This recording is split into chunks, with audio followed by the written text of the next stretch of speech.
Hello and hi, and welcome to Life in Bold. This is the podcast where I get to connect you to interesting people who are really doing the work to live the lives they've imagined, to live their lives more boldly.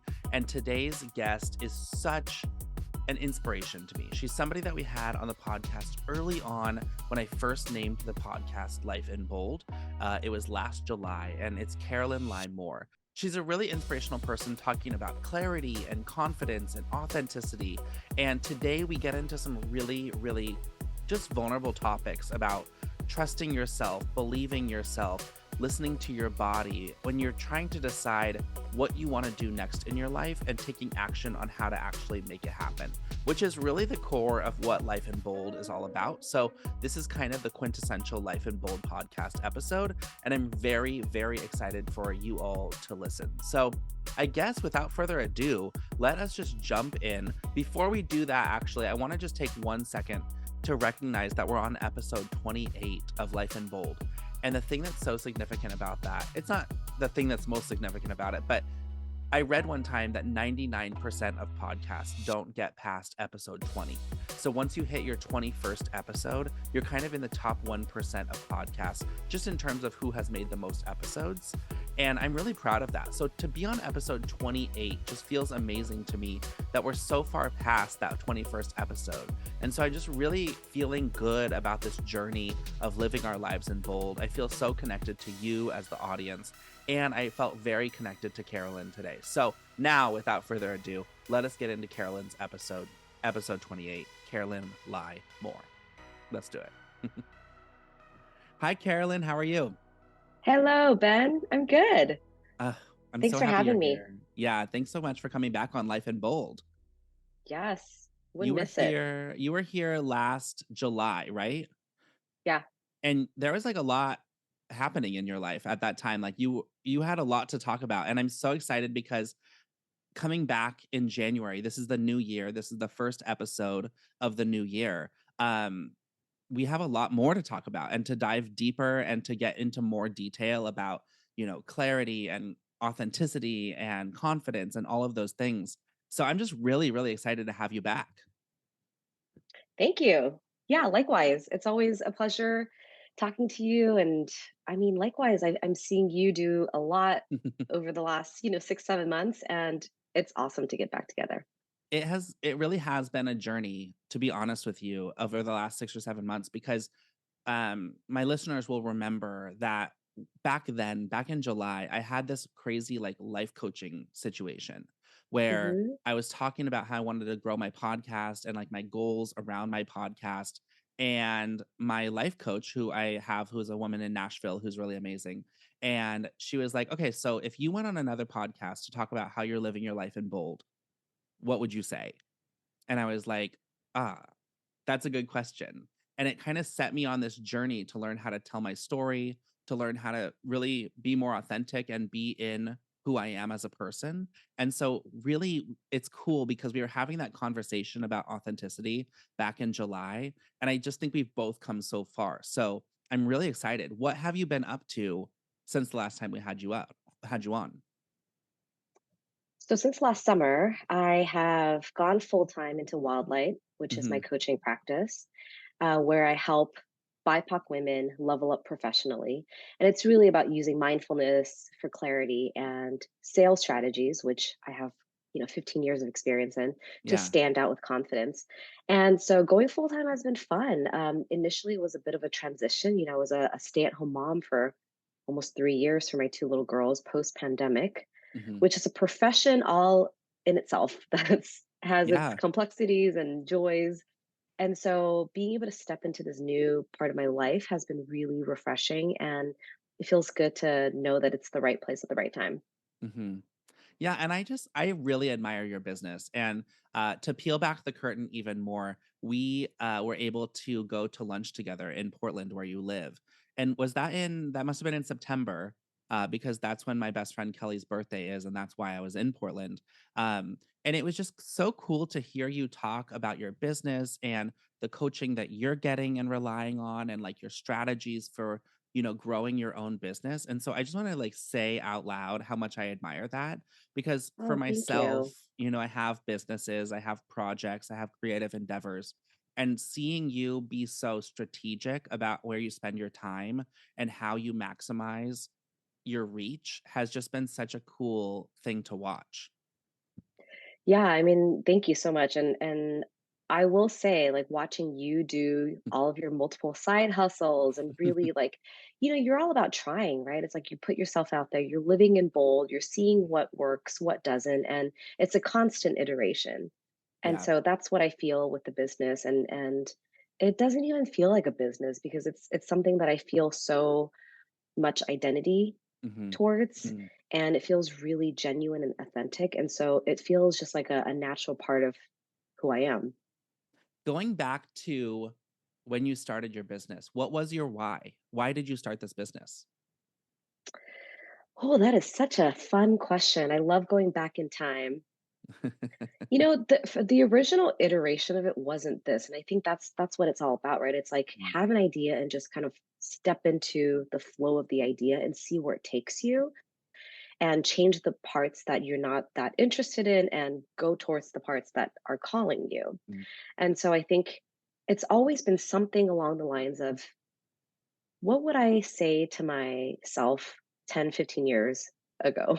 mhm, Or what would I have done differently if given the opportunity to? And then it's like looking at the world and seeing what are some of those problems that really boil my blood. It's like, what are those things that I'm just like, oh, I wish that wouldn't happen, or I wish it would be easier. mhm, And so it's like taking all those pieces and putting together something that aligns with that. mhm. And then really for me, like a big part of coming out here to Portland is giving back time to my family, my parents, and my kids. And so creating a lifestyle that fits that is really Yeah. important. So making sure that I have that balance and not tied to, one single thing. And so it comes from a bunch of different places, but I would Mm. say that that's kind of where it comes from is looking back, what do I want to solve and what kind of life do I want to live? Yeah. I really love that idea of thinking of like, what kind of life do you want to live, like moving forward? One curiosity that I have, and this is not in my prepped question. So if your PR people are mad at me, they can take it up with my people. But you mentioned yourself 10 or 15 years ago. Who was that person? That person was someone who was living in a trance. Hmm, And I talk about this a lot. I think so many of us are in this trance that we don't even realize that we're in. We live these lives that we're, sort of told to live. It's like you wake hmm, up, brush your teeth, get fed, log into Zoom, you do your work. And then in order to be successful, you're leveling up to the next thing. And 10 years later, you're like, what am I doing? Is this really who I am? And so I think the version of me 15 years ago, I was pretty lost in some ways. But I did what I needed to do to, hmm, make a living, have a career. And I think it wasn't until the pandemic. I think a lot of people talk about the pandemic as this like big, moment in time, and that really sort of shifted everything in my life and brought me to a place where I was actually able to snap out of that trance. hmm. It forced me out of it and forced me to think about what is it that's important? What can I give up? What do I want to build more impact towards? And so I think that was a really big part of Hmm. the shift for Yeah, me. I totally agree with that. I think the pandemic was just this wild catalyst for change for so many people. And for me, the thing that really shifted was my commitment and my identity toward work and my career. And it's kind of coming back a little bit now in 2023, but for 2020 and 2021 and 2022, like I really detached from that identity that my work and my career was the most important thing about me. And I remember that before the pandemic, I always think about like if you go to a bar and someone asks like, what do you do? I would be so quick to be like, I do this at this company. And now I'm like, no, I want to talk about like all the things that I do as a human. I want to talk about the people that I care about. I am so much more than just my career. And that was like my big thing that I grasped in the pandemic. And now I'm feeling like I spent so much time focusing on my personal stuff and kind of detaching myself from my career. And now I'm like, wait a second, like I am single. I don't have kids. I barely even have pets. I mean, I barely even have plants. I don't have any pets. And I'm like, I actually have enough time to do both. I can like really focus on my career and build up my life in a way where I'm making more money and I'm doing more and I'm able to have more impact in, this career piece. But then like I have so much time after 6 o'clock to go do stand-up comedy, to be recording my podcast. Like there's a lot that I can do outside of work that it is starting to really make me feel like a true whole person, which I think is my big shift in the pandemic. Totally. Yeah, and I always kind of toy with this idea. It's like this word career Mhm. is it sounds so like I don't know, what do you think of when you think of career? Like do you think of corporate, Mhm. like office setting? And Yeah. and I think like there I'd like to redefine or rewrite that word somehow because it is such a bigger part of who we are. Mhm. And I think the fact that you do stand up, the fact that you have side hustles, the fact that you are a career driven, Mhm. person, like that all ties into this like impact piece. I don't know, maybe it's impact or maybe it's It like is. it's something Mhm. more than just like a job or a career. You know what I So think of I've been is playing with that idea a little bit. I have recently identified for myself a mission, a life mission, which is actually fairly new to me, even though I've always thought of myself as a corporation and I've always felt like I should have core values and missions and stuff like that. But I've been really interested, in my overall content and my career in terms of my job and also like my stand up. And I've really realized that what I want in this world for myself is to help people understand that their dreams are important and that they're worth their time, and then I want to be one hand in helping them take one step closer to that dream.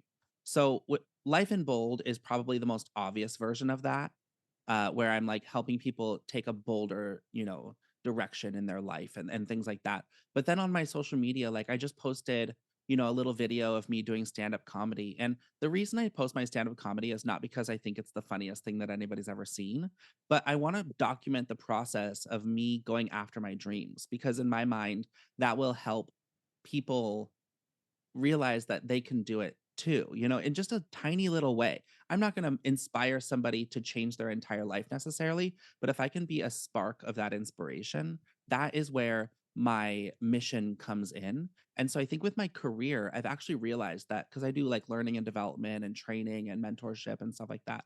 And I realized that that actually fits in with my personal life's mission. So I think it's really cool all the stuff you're doing to help people, find their, next steps, to find their authenticity. Can you tell us a little bit more about what's new in your program ever since we talked last time? Yeah, so as a little refresher, the way that I do my coaching is really around finding that clarity, right? It's we Hmm. I do a lot of inner work with my clients. So, like I said, because we're in a trance so often and we don't stop to really think about what is within, we gravitate towards what other people are doing or what we see on social media or what we see at work. Hmm. And so that clarity piece is really important by slowing down and really listening. And it might be a little startling at first to hear what's Hmm. within, but it's super important because that is the key. That is that is the reality. And then it's merging that with the sales and the confidence building. And Hmm. so what's new in the business, I ever since I launched my pilot program in November of 21, I've coached 42 women, a couple of men, Wow. Yeah. sprinkled in on a one-on-one basis, which is fun. I love one-on-one. Like this is really impactful and fun for me. But I've been wanting to make an even bigger impact. Hmm. So how can I reach more people? How can I work with more, personalities? And so I am kicking off my first official group coaching program. It's called the Light Up program on Tuesday this week, January 10th. And the group is capped at 10. We want to keep it as a sort of tight group of women who are really trying to help each other, support each other, keep each other accountable. Um, and everyone has the same mission, which is they know that there's more in Mm, themselves. And for whatever reason, whether it's culturally or societal pressures, they're unable to get to that next step yet, whether it's like getting the courage to ask mm, or getting the clarity to know what to ask for. And so the program really is about working together to do that. So I'm super excited. We're starting in a couple of days. mhm. We do still have two more spots left. So if anyone's interested, we will figure out whether you're a good fit. That is so cool. Like I love what you're talking about. Like you have a dream for yourself, right? You have a vision for yourself, but it might not be exactly clear, or you might not have exactly what you need to like get there. And so it sounds like your program is about really just like kind of figuring that out, listening to yourself, understanding what those obstacles might be. Does that come from a personal place? Have you been in that place yourself? Yeah, I think, you know that I've been in sales for 15 years, and I think Yeah. there's something really interesting about being in sales because the most effective salespeople are actually those who talk the least. Hmm. And they're also the people who believe in the product or the service the most. And so when you think back to that type of mentality, when we're trying to get what we want or get that promotion or land that next job, it's really the same. If we can implement the same strategies, you have to get to know yourself first. You have to get to know the product first. Mm-hmm. You have to understand the service, the thing that you're trying to sell, right? And so when I look at what I've done for some of these, kind of multi-billion dollar startups now, it's like it's really getting clarity on that service or that product. There's like a one line or a two line mission. Hmm. And as a salesperson, I was able to, create multi-million dollar partnerships with other companies. And so it's like, wait a second, if I can do that for businesses, we should be able to do that for ourselves. Yeah. But it takes time because we're so complex to really identify what it is that we are shooting for next and how to talk about it and how to package that up in a way that is appealing. Mm-hmm. So you're kind of like you're able to do it for products and for businesses, but it sounds really meaningful to you to be able to do it for people and people's dreams and people's missions and people's ideas of what they want to do next. Yeah, absolutely. I think it's interesting how it's a group program, and will people get to like talk to each other and like, hold each other accountable, and then you'll kind of be up there like helping guide the direction of the program? Yeah, so it's been really fun to see the one-on-one coaching program because that's Mhm. been sort of proven to help women get Mm. an understanding of what it is that they really want. And there might be like you might come up with a list of like five things you want to do, right? And a part of the coaching is really about narrowing in and trying and sort of simplifying your next step. Yeah. Um, and then it's like implementing some of those like tactical skills to go after what you want. And so in a group setting, it's a little bit more intention setting and accountability in a group. Mhm. And I think what's really cool is, someone will take a challenge or a question to the call that you might not even have thought about. Mhm. And so you're getting kind of like real time coaching by listening to what someone else is asking. And so I think there's a level of, expansiveness where you can learn from others. Um, but yeah, the way that it's structured is we meet every week Mhm. and we do, accountability calls and we do coaching calls. And within that time frame, there's a community aspect to it. Everyone's sort of getting to know each other. And then there's a curriculum. So there's a Mhm. login where people can have access to training materials and templates and PDFs and reflection journaling and things like that. That's so cool. I'm really fascinated, honestly, by it because, to be honest with you, I'm a man. As you Really? know, I know that's a secret out there, but I am a man, and it's really interesting as a gay man who I really admire so many women publicly and in my own life.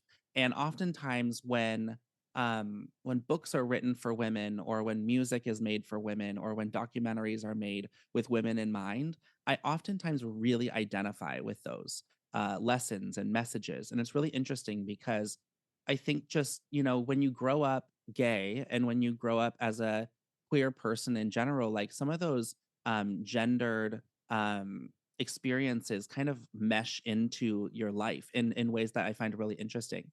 And so as you talk about listening and as you talk about hesitation and you talk about like knowing what you want next, it's really interesting to hear because it's so important for women to be able to learn these skills and to be going through these programs. But I think I'm always just so fascinated into what you're writing about and what you're teaching about. And one of the things that I would love to ask you a little bit more about is listening to yourself. So I find that I seek a lot of advice from people. um, I talk a lot, as you know, and I put a lot out there. But something that I'm working on is really two things. One is just like being able to sit still and do nothing. That's actually in my 2023 vision board that I made is like, can I slow down and can I listen to myself? And that's really the second thing is like, do you know, like, are you familiar with like Glennon Doyle and like her Yeah, her book Untamed? And she talks about going into her knowing, which is like sitting down and going deep into yourself and understanding for yourself what you want out of the next step or something like that. And when I read that, I thought, wow, I ask for a lot of advice. And it's really helpful to ask for advice and use my mentors. But something in 2023 that I want to get better at is just knowing for myself how I can move forward or what I want or like just distilling like all of the different factors and putting it into something that I know I want. What are your yeah. thoughts on that? Like have you been good at that? Are you getting better at that? I think that comes down to trust, Hmm. right? Trusting yourself. And it's so easy for us to build comfort, right? Especially as someone who's like, probably you and I are both like extroverts, right? Like we Mm-hmm. love people, we love, just absorbing energy elsewhere. And it's um it's easy to absorb Mm, and it's good to do that. And I think what you were saying, like distilling it down to a place of trust in mm, yourself that you can say, here's what everyone else is saying. Here's what I'm thinking. And I can then distill that into a place where I trust that I can take that step. mm. And I think Yeah. as we age and as we like gain more wisdom, that trust will be a little bit more centered and, Mm-hmm. at the forefront. But I think oftentimes we sort of tuck that away and we can really get easily wrapped up in the external Mm-hmm. because that feels in a way it feels less scary to hear what Yeah. other people have to say because you can always turn them off. You can always say, no, thank you. But if you are trying to tell yourself something Mm-hmm. and you're trying to shut yourself off, that's a scary place to be. And so sometimes it's easier, I think, for us to turn off the volume for ourselves and turn up the volume in others. That's why social media is so popular. We just absorb what other people have to say. And that can be noisy at times. Mm-hmm. Trusting yourself. That is like major key from Life and Bold episode 28. I think that's so funny, like to think about it from a trust perspective. Like, do I trust myself? If I Hmm. tell myself I should go in this direction, do I trust that that's the right direction? And that kind of goes to like maybe levels of insecurity and levels of uncertainty. And that really brings me to thinking about imposter syndrome, which I think is Mm. probably something you think a lot about and you talk to your clients about. How would you first of all, how do you define imposter syndrome for yourself? I just had this conversation yesterday with a client, and I think that imposter syndrome is a complicated term Mhm, because the word syndrome in itself has this negative connotation to it, right? It's like mm, it's a syndrome, and so therefore it's terrible and it's bad. mhm, And I think if if you can have a healthy relationship with imposter syndrome, it's actually something that's one extremely natural, mhm. and two is almost like a kick in the ass. And so I think like all of these terms that people put out there, right? It's like I think everyone goes through this idea of imposter syndrome because all it really is a gap.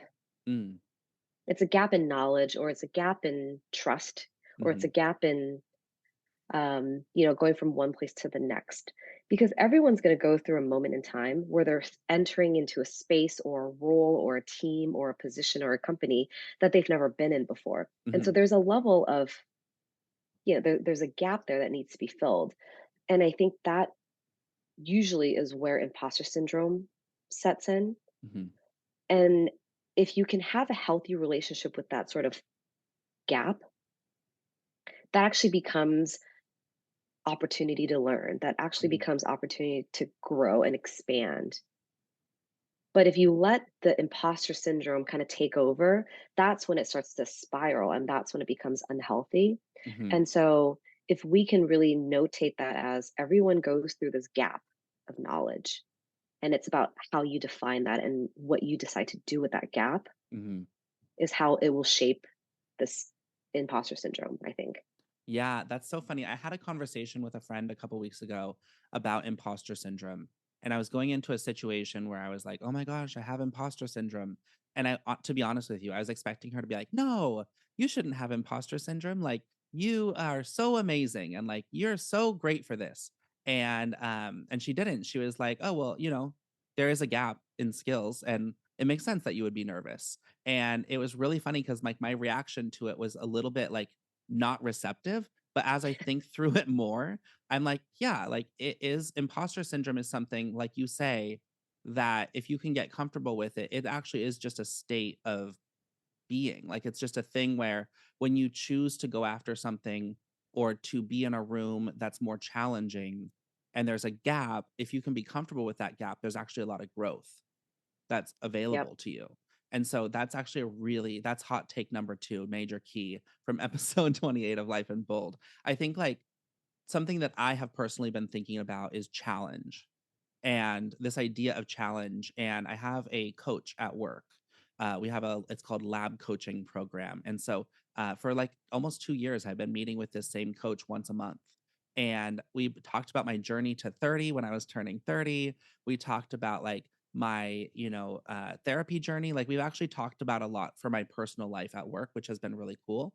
And one of the things in our last session that we talked about, it was at the end of the year, and she basically said like, who were you a year ago and who are you today and who do you want to be 1 year from now? Basically, we did it at the end of the year. And when I talked to her about who I feel like I am today and what I've done to become that person, she said that she picked up on the theme that I was choosing challenge, that I Mm. was going toward things even though they were challenging. Is that something you talk about with your clients? Like, basically, like if somebody sees an opportunity but it's going to be challenging or it's going to be hard and they have insecurities or gaps or uncertainty about going forward, how do you help them be bold and move toward that?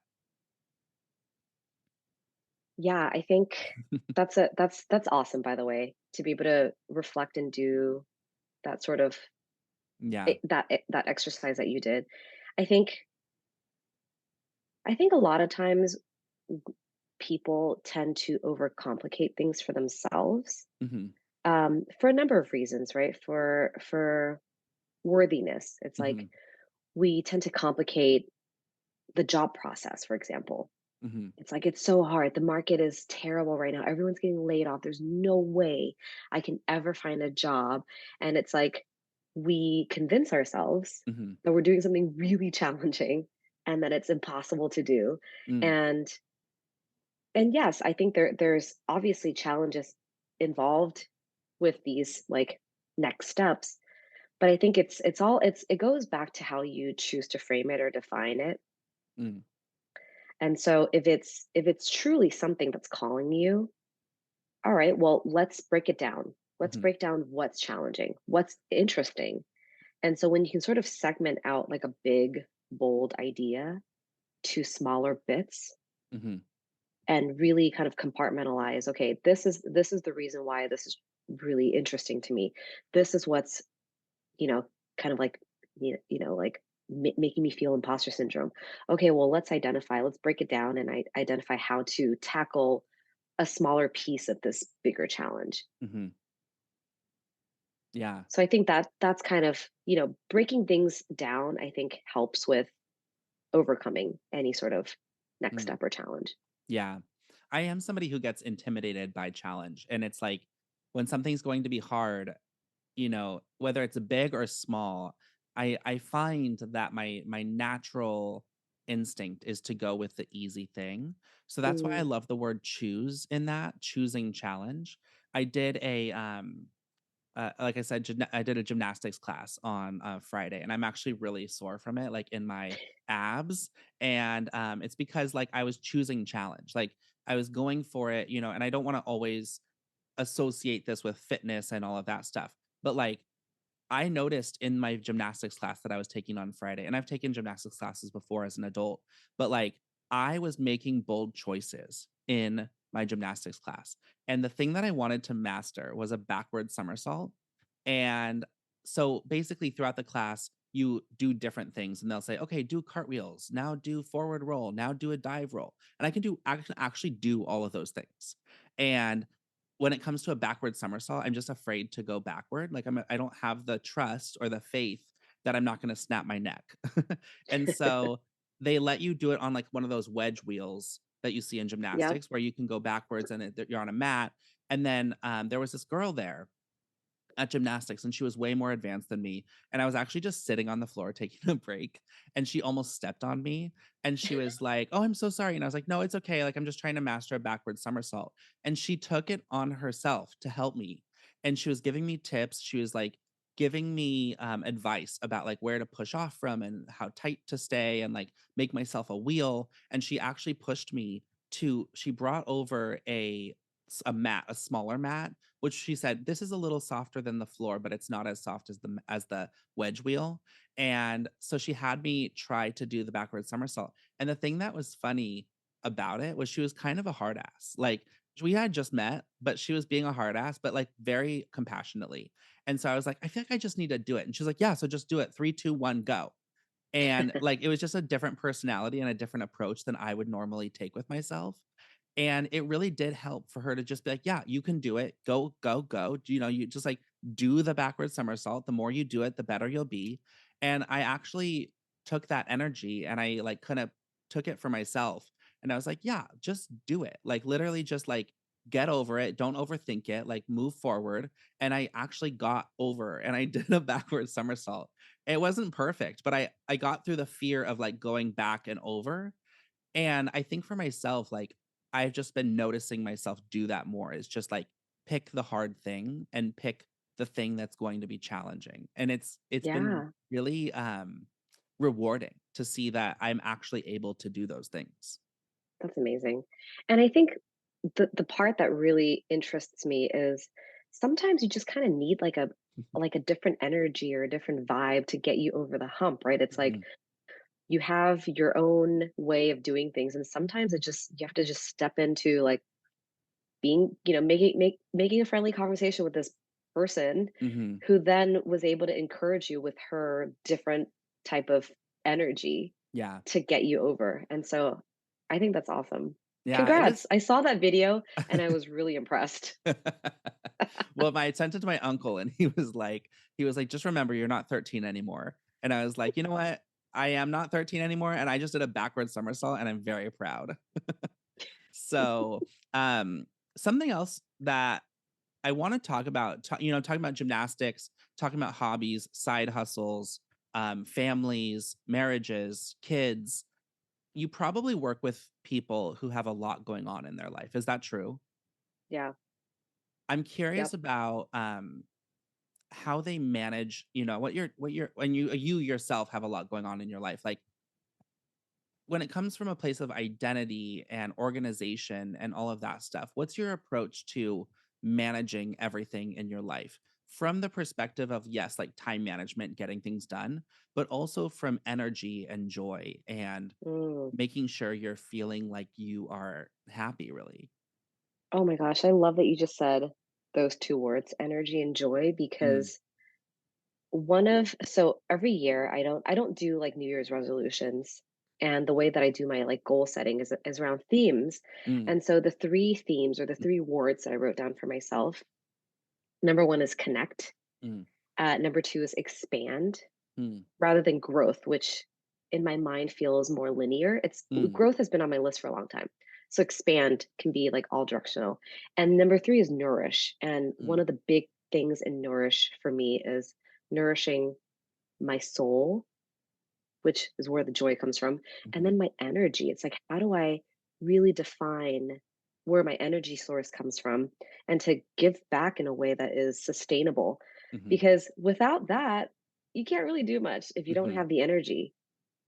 So thank you for bringing that up. And I do a lot of training and coaching around time management. And one of the things that it does come back to is like our body. mm. It's like I tell myself I need 8 hours of sleep. I wake up at 6:45. Why am I going to bed at 11:50? That doesn't calculate, and I need 8 hours.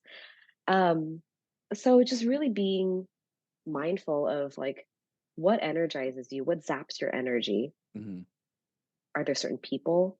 Are there certain Instagram accounts? mhm, It's like kind of doing an audit on what it is that energizes you and refuels you and what pulls you down. And that has to be, in my opinion, kind of the foundation of any sort of time management mm, is knowing where your energy comes from and having a good system to replenish.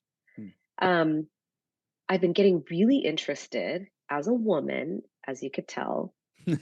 I I've been getting really interested in this idea of cycle syncing. So like Mm, syncing my menstrual cycle, and that's like a never ending, ongoing until I probably hit my 50s journey that happens within my body. And I've been doing a lot more research into the various like energy and kind of the just what's happening within, right? It's like our hormones are changing every 2 to 10 days. mhm, And so understanding that your testosterone or your progesterone levels are high versus low, and that's going to make you feel different mhm, from one week to the next. So I'm learning how to plan like big kickoffs and meetings on days where mm, my energy is going to be naturally higher, and learning to rest and reset on the weeks of the month where my energy is naturally lower. And so it's like using biology to kind of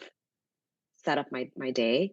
And then I do a lot of like energy time blocks, so I know that I'm a morning person. mhm, So I used to do like an 8 a.m. workout, but I'm like, that doesn't make sense because I'm already really energetic in the morning, and working out gives me energy. So now I do a mid-afternoon workout mm. because I have a slump there.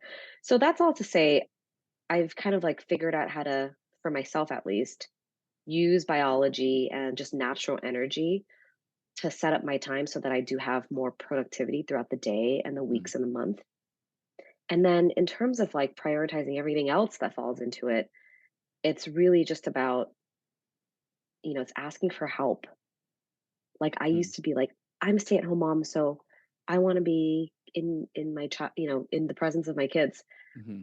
But that's not a reality in growing a business. And so being okay with asking for help, being okay with hiring help or asking, the grandparents to get Yeah, to help.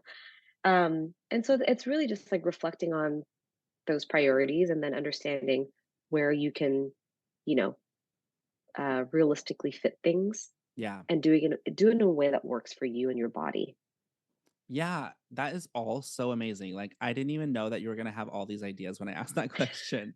And I love that you bring up asking for help. I had someone on the show who was on Shark Tank for her product called Sopen. Her name's Shubham. And she talked about boldness as asking for help when you need it or asking for what you Mm. need. And that really Mm-hmm. changed my how I frame asking for help. It's actually a bold move to ask somebody for help. Something that I'm curious about for myself in 2023, and something that I know you have taken advantage of or you have done in your life, is hiring people to help you and hiring people to guide you and hiring people or just working with people to help you understand what you want to do next in your business. And I'm just curious your approach to that, your approach to understanding what you want to do in your business, your approach to understanding maybe what are my areas of opportunity or even weaknesses, and how do you fill those gaps to really move forward with your business? Yeah, I think the first year in my business was really about testing and trying and just Mhm, stepping into challenges and discomfort.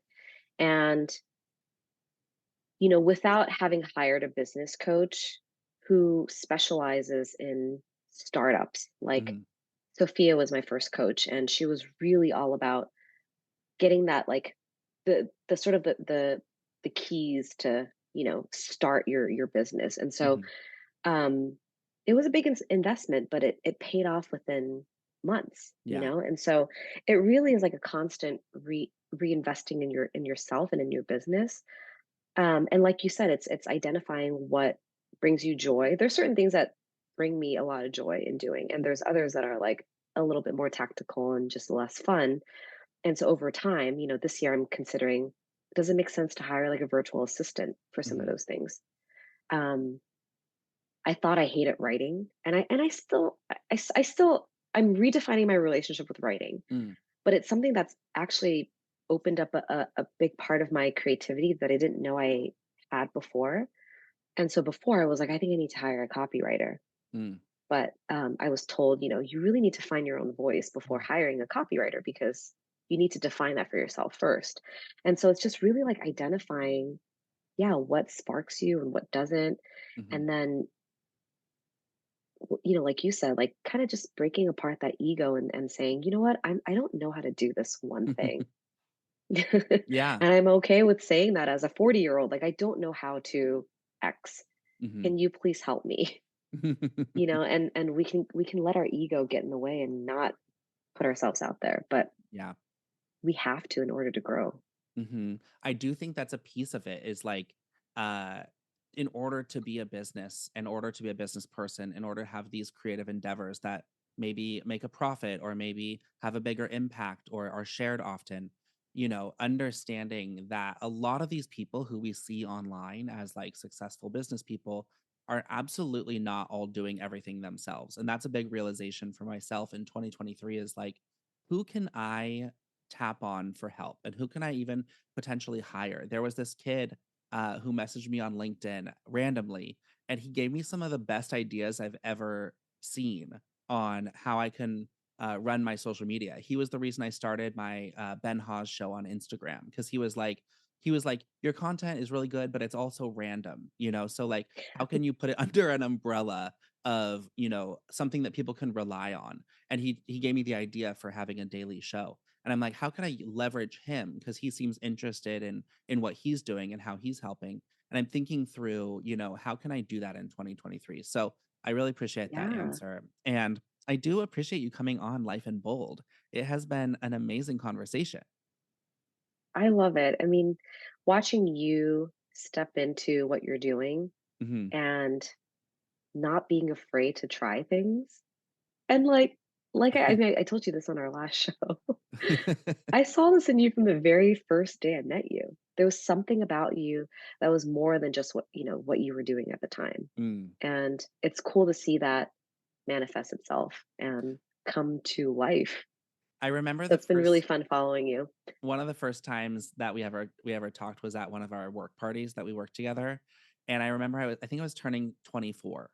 And I came up to you and I was like, "Oh my God, Carolyn, I'm turning 24." And you did the funniest, like, "Oh my God." And then I found out you were 34. And just like, I Yeah. have a close relationship with those people who are exactly a decade ahead of me because it is really cool to be 30 at this point. Like, I just feel so capable of executing on my creative ideas. And I look forward to the future of Ben Hawes and my projects and the things that I'm doing. It's just like I'm very entertained and like I'm very confident in my ability to one day really figure it out. And I'm on the journey with my Life in Bold podcast and in therapy and with the Ben Hawes show on Instagram, like just understanding who I want to be and how I want to move forward has been like the greatest honor of my life. That's awesome. And likewise, like as a 40-year-old, Mhm. I think it's going to be a constant journey, right? Like Mhm. you and I are probably going to talk when I'm 50 and you're 40, and Yeah. the things that we're going to be doing at that point is going to probably look drastically different. But I think what's really cool is we go back to the authenticity. It's really Mhm. listening to what it is that you are telling yourself or trying Mm. to tell yourself and harnessing that and going with that. Yeah. So Uh, well, I let's put love it you on the for coming on. calendar Yeah. 10 years from now. 10 years from now, we'll meet. We'll probably be on whatever version of my podcast or your podcast or whatever. But where can people find your program, even if they're not going to sign up for this specific one? Where can they follow you, support you, or learn more about what you're doing? Thank you. Yeah. So my coaching is called Wildlight, and the website is thewildlight.co. And I am the wildlight underscore the underscore wildlight, I'm sorry, on all social media. Mhm. And I'm probably most active on LinkedIn. So if you ever are on LinkedIn, I'm just Carolyn Lai Moore, my first, middle, and last name. And thank you so much, Ben. It's been a pleasure hanging out, talking to you, and being able to share my story. Yeah, totally. I mean, sharing stories is what it's all about, right?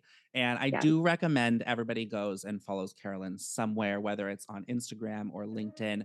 She's always posting really just interesting and thoughtful things, especially on LinkedIn, especially lately about like layoffs and all the different like hot topics in business and leadership. So I really love following you. And to anybody out there who is following Carolyn but not following me, or following me but not following Carolyn, give us a follow. You can follow me on Instagram at Ben Hawes Show. Hawes is Hawes. Or you can follow this podcast at Life in Bold Pod, which is a new Instagram account just for the podcast. Also on TikTok, the same names, Ben Hawes Show and Life in Bold Pod. And I know some people know this already, but this episode and the last 3 episodes are available on YouTube. So if you go to YouTube and type in Life in Bold Pod, that's where you can find the video versions of our podcast. And they're also available as video actually on Spotify. Did you know you could do Spotify video podcasts? I didn't. Yeah, so like when you're in Amazing. Spotify, if you're on Spotify now listening to this podcast, if you open up your app, there's like a way that you can just like click in and you can watch the video. And so if that's something that's interesting to you, go for it. I really appreciate you all being here. Happy New Year. 2023 is going to be a Yay. good Yes. time for this podcast, for the relationship that we're building together, for the community that we're building together around being bold and going forward with what we want. And again, just go follow Carolyn, go follow me. I really appreciate you all for being here. Thank you so much. Have a great day, an even better week, and do not forget to live your life in bold. See you later.